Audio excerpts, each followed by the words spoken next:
live. Hello, everyone. Welcome back to the Daily Dish. My name is Candace Cooper. Happy Monday, everyone. I wanted to jump on here, even though I look crazy. I figured, who cares? Let's dish. Let's talk. Let's chat. I did do my nails today because I have off Sundays and Mondays. So I did my toes today. I did my nails today. I've been cleaning also all day. Not quite sure how my entire apartment is still a mess, but I think that because I decided I'm not going to pre-clean my kitchen. I'm going to clean my kitchen after I already make a mess because I cooked. I made sausage. I made onions. I made little egg mini quiches. So inside my mini quiche, onion, broccoli, sausage.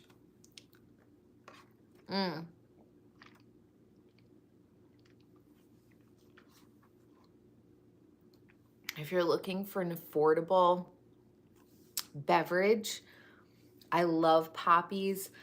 I love Olipop. I love all of them. But $2.50 for one can? You gotta be kidding me. I got 12 juice boxes for $3.99. Insane. Anyone who's saying, anyone who thinks that this leadership in the country is good, like, shut the fuck up. Are you smoking crack? Is it crack cocaine you smoke? Okay, let's talk a little bit about Tori Spelling's podcast, Misspelling. I've watched Dean and Tori in the past. I watched the Airbnb show that they were doing. Those shows were edited. So it wasn't like Tori's stream of consciousness, rambling, neuroses. It is torturous to listen to. I've had to turn it off. I've had to step away. I've had to come back to it. But it's hard to listen to. She doesn't like to drink water. And look, who does? Nobody. Nobody really likes to drink water. She passed out. Her daughter, Stella, who's the oldest daughter, I think it's Liam, Stella, Finn, Hattie, Bo. I think that's the order of her children. But her oldest daughter, Stella, seems to be, this poor fucking child, you know she's going to need therapy. She seems to be the adult in the family. And Tori passed out the first time. And the doctor said it's, you got to drink water, hydration, blood sugar, etc. Well, she clearly did not take the doctor's orders. So she continued to not drink water. And her daughter was petrified of her passing out again. And anytime her daughter would hear like a noise in the house or a thump or a thud, she would go running in and be like, oh, okay. Well, on this day, it was Tori passing out. And apparently she split her chin open and poor Stella ran in and saw her mom on the floor bleeding. And Tori was just like, can you call the cops or can you call someone? Now, your daughter's 15 years old and she has to see you on the ground passed out with a split chin because you don't want to drink water. Okay, well, when you have 5 children, it's not about you anymore. It's about your children. So whether or not you like the water, you drink the water so you don't fulfill your child's biggest fear of you passing out and hurting yourself. Hey, everyone. I mean, we're talking about Tori Spelling. She's okay, but this is why I think like I'm frustrated with her as a human being. I don't know her, but if you have 5 children, it's not about you anymore. It's not about if you don't like your water. It's not about if you like to hoard. It's not about, like if you feel lazy, you don't want to take care of the animals, et cetera, et cetera. It's about your children. So it's been very difficult to listen to Tori's podcast. Her very first episode is her talking to Dean on the phone, saying that she filed for divorce. And then at the end of the phone conversation, she says, okay, I love you. Okay, bye. He has a girlfriend. Oh, no, I didn't fall. No. Thank you, though. We're talking about Tori Spelling. So it's just so hard to listen to this podcast. I don't know if you guys have listened to the podcast, but she goes into the beginning of her relationship with Dean McDermott. Look, he was so smoking hot, okay? Even now, after all the years of alcohol abuse and stress, etc., he's still a good-looking guy.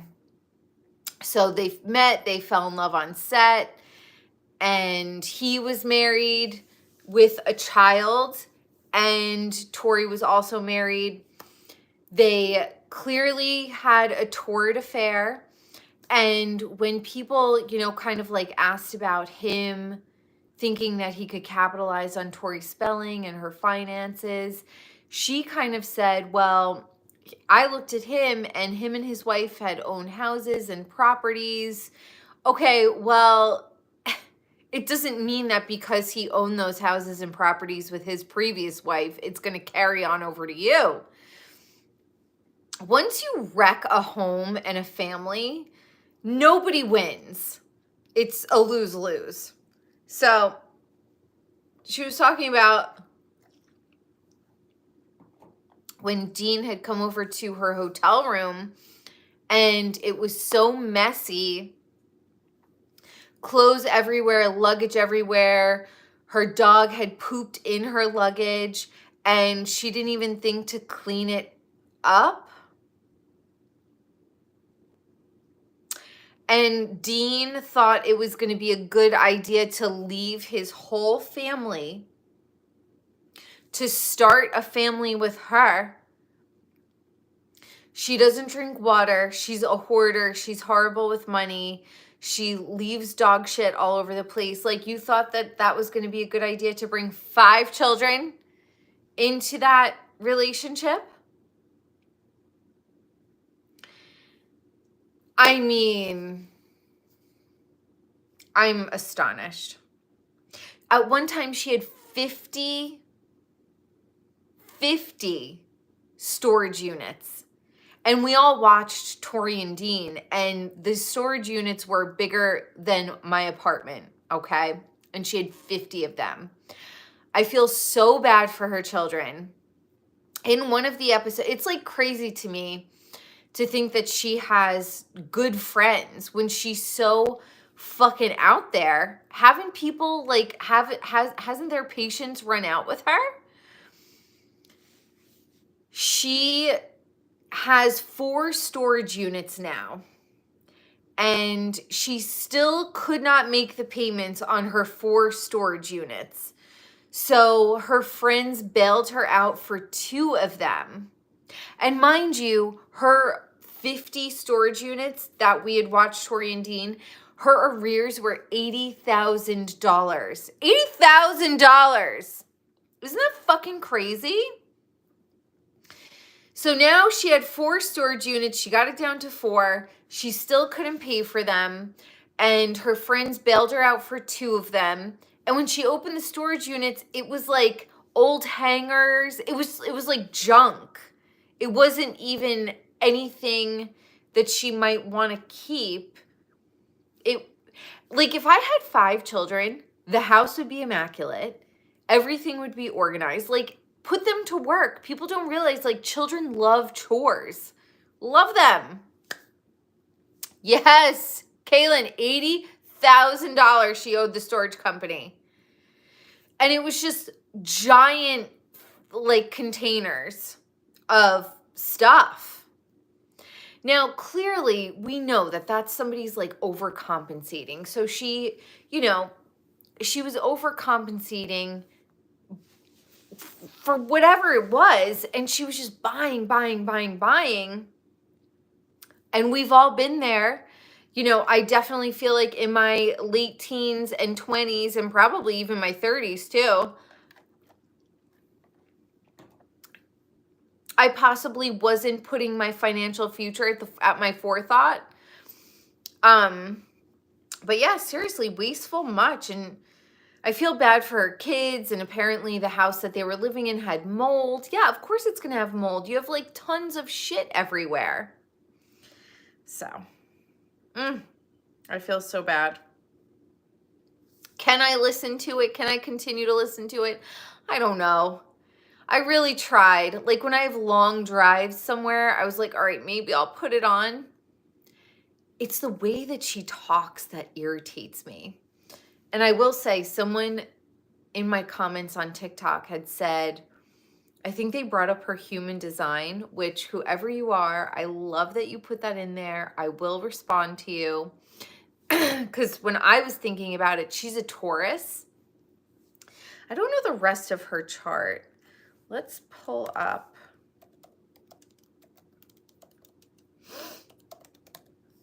birth chart.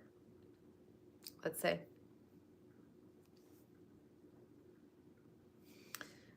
It says her chart, she's an Aquarius? I don't believe that. Oh, and someone also said that she was an ox. Well, just say May 16th. And May 16th would be a Taurus, yeah. Okay, so sun is in Taurus, her moon is in Scorpio. Her rising is Aquarius, okay. And what else? Venus is in Gemini. So Taurus people are like stubborn, but in like really self-destructive ways, I've noticed. Not all Tauruses, obviously, but it's like there's like a positive manifestation of Taurus, and then there's like a negative manifestation of Taurus. And clearly she is like just a negative representation. I'm trying to see if there are any like... Okay, so she has sun opposite her MC, and her MC is in Sagittarius. Let's see, what other squares? Venus opposition Neptune. So her Venus is in Gemini, and her Neptune is in Sagittarius. Yeah, I don't know. It's like her own ideals like get in her fucking way. It's like she's delusional. Where's her Pluto? Libra, 1 degree Libra.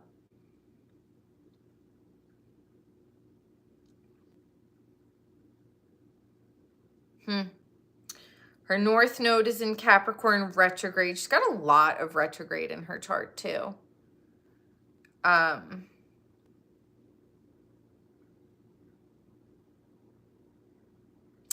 yeah, she's just got like these self-destructive tendencies and stubbornness. The fact that like she passed out and she could just drink some water. Just drink some fucking water. And you won't have that.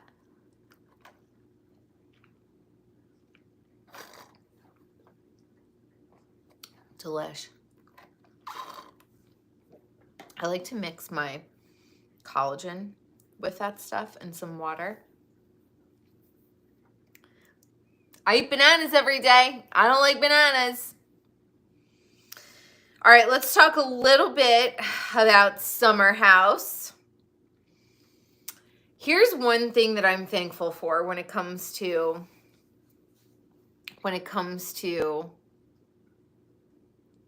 reality TV. Is the fact that reality TV has given us confirmation, okay, that dudes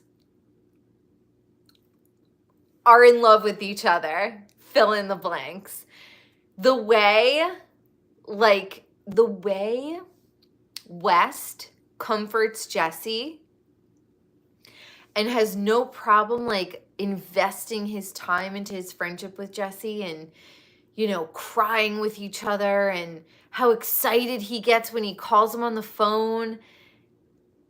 And then the way he treats Sierra is so cringe to me.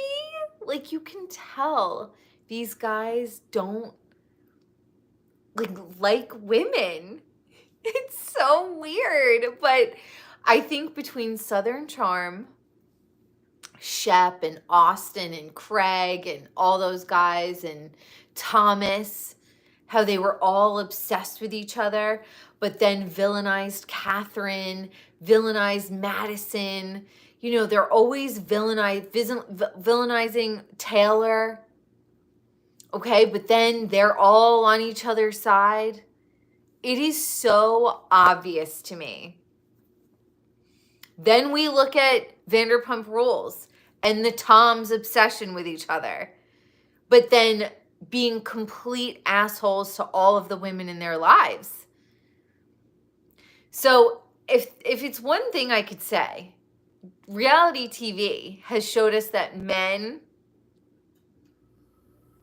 want to do it with other men. Why even bother women then? Why waste our fucking time? The fact that West said to Sierra, of course, I'm still talking to other girls. And she's like, well, yeah, that's why I'm not sleeping with you. And he was like, huh, yeah, oh, okay.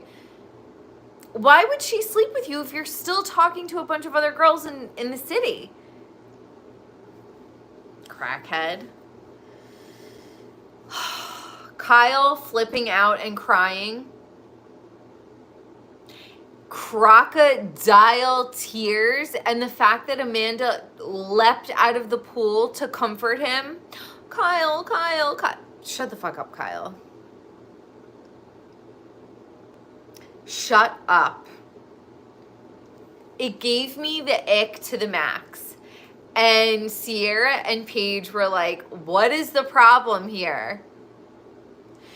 And I don't want to... I do want to speculate because I have a whole entire YouTube channel dedicated to speculation on these fucking people. I don't know if they're going to last. And when Paige was like, who cares if Amanda wants to live in New Jersey, drink Coronas, and make fucking bathing suits? And she's right. Like, Kyle is going to be 60 years old and the new Harry Dubin, the new Tom D'Agostino. Like, this literally is Kyle's future. Kyle is, like, all of these people, you know, Real Housewives of New York and all of that stuff, like, Summer House is who they should make the Real Housewives of New York, because we want to see Kyle and Amanda, like, we want to see all of these people progress past Summer House, right? I think they should scrap the Roni cast, even though they're already filming. But if I had my, like, input, I would prefer to see Summer House cast roll over into Real Housewives of New York. Because I'm telling you, it's like Kyle and all of those guys, they are just like the future Harry Dubins, Tom D'Agostino's, like, all of that. That's my opinion. But I feel like Danielle is such a people pleaser this season. She's a CEO. She's a founder and CEO. Whatever the fuck that is meaning to her. She's so up Kyle's ass. And she's so up fucking Carl's ass. And someone did a slideshow of Carl's teeth, his real teeth, and then his fake teeth. Oh, dear Lord. His veneers look horrible. Horrible. And I just, like, am so convinced Carl bats for the other team. And time will tell. But I think in 5 years, we're going to be invited to Carl's homosexual wedding. Bonjour. Oui, oui, bonjour. I just feel like also that Carl hates Lindsay. He does. I put Carl hates Lindsay, and the more I watch the after shows, the more I realize Carl has a crush on Kyle and West has a crush on Jesse. And that's really genuinely how I feel. I don't know what they're spraying in the air, but I just don't think men and women like each other anymore. I don't know if it's like our pheromones are gone. I don't know. I really don't know. But I feel like there's no sexual tension between men and women anymore. I feel like it's just like men wanting to be with each other. And like, I mean, rock on, bros. But stop pulling us into your fucking weirdo webs. I mean, we could talk also about this dude, Harrison Butker, or whatever his name is. He gave that speech at the Catholic college saying, I couldn't even listen to it, honestly, but saying, like, women belong in the home. Guys, that is such a tangled web to unweave that I don't even know where to begin, because my feelings on all of it, are very complex. I believe in like a 2-parent home because I grew up in a completely broken home. But I grew up to be a woman who, I don't want to be under a man's thumb. I want to do whatever I want to do. I want to come and go as I please. I want to decorate everything pretty and, you know, girly and whatever. I like have lived with men my whole life. I've been married. I've been engaged. And I just have to say, my life was so much worse off when I was in a relationship, and I've been single for so long, and I have comparison for the two. And I can't stress enough that my life is so much better as a single woman.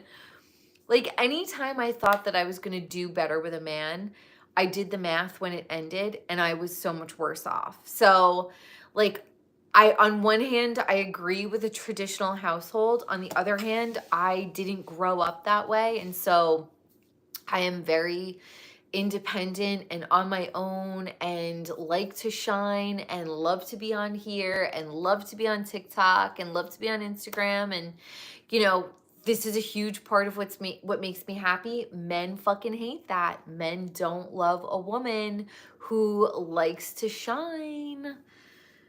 So it's like, I don't know. I don't know what the right answer is. I think for some people, being a homemaker is the right answer. I think for some people, being independent and on our own is the right answer until we meet the right person and we could have the right kind of relationship. For me, the right kind of relationship is a man who lets me fly, lets me shine, supports me, supports my dreams, is going to help me build my dreams, maybe because he already built his. And so, you know, we bond over that. But I'm certainly not ever going to be with a man who puts me down, tries to put me in a corner, tries to tell me to like be embarrassed about who I am. That's not going to fly with me. So I don't know. Apparently this Harrison Butker guy, he went to some sort of conversion thing. I don't know. Oh, you're very sweet. Thank you. But I don't know. I really don't know. I don't know what the right answer is. I don't think that there is a right answer. I don't think that there is a one road we are all supposed to walk down. I do believe in the family unit. I do believe in women respecting our bodies. I don't know. But at the end of the day, you do you. You do whatever makes you happy. I'm not here to judge you on how you pay your bills or what you do in your free time. I mean, we all judge, but I'm like, whatever makes you happy, right? So I couldn't listen to his whole speech. He annoyed me though. It gave me Handmaid's Tale vibes because we do see the birth rate plummeting. And we all know Handmaid's Tale was about the birth rate plummeting. It's going to be a constant battle. We're going to think that we're winning, and then there's going to be some crazy shit that comes in and is like, you don't want to have kids anymore? Well, now we're going to fucking make you have kids. It's going to get creepy. Like it is. It already is getting creepy. Look at P. Diddy and Cassie. I mean, we have this video resurfacing 8 years later. P. Diddy pays this hotel $50,000. That's it. Only $50,000 to bury this video of him punching Cassie in the head and then kicking her and then dragging her back to the room. Nobody stepped in and said, hey, this is not cool. Or maybe people did step in and say, no, we got to go to the authorities. We got to tell somebody about this. And they were like, here's $2,000. They got 50. So they probably gave, people in the hotel a few thousand here, a few thousand here. But this is the world that we're fucking living in, people. It's all coming out. It's all being exposed. Reality TV, the last 15 years has given us a literally like the last 10, 11 years. It's given us a fly on the wall view of how men think of women and then think of each other. Moral of the story, I don't think that they like us. Like, do you guys even like us? I'm thinking about how many men leave their wives when, like, the wives get cancer or something horrible. I don't know, Harrison Bucker. That is why all of us are like, we're okay. We're cool. Good. What? So, I don't know, you guys. I don't know what's going on in the world. I'm merely just hanging on like the rest of you. But it's a lot to think about. It's a lot to digest. I feel like history is being written right in front of us. And I think we're all just trying not to get, caught in the crosshairs. So I love you all. Thank you so much for tuning in to another episode of The Daily Dish with my crazy messy hair and my no makeup, but I did put on lipstick for you and I did paint my nails. So I love you guys. I'm busy at my studio this week, but I'll jump on here when I can. Like, comment, share, subscribe, and I'll see you on the next one. Bye, guys.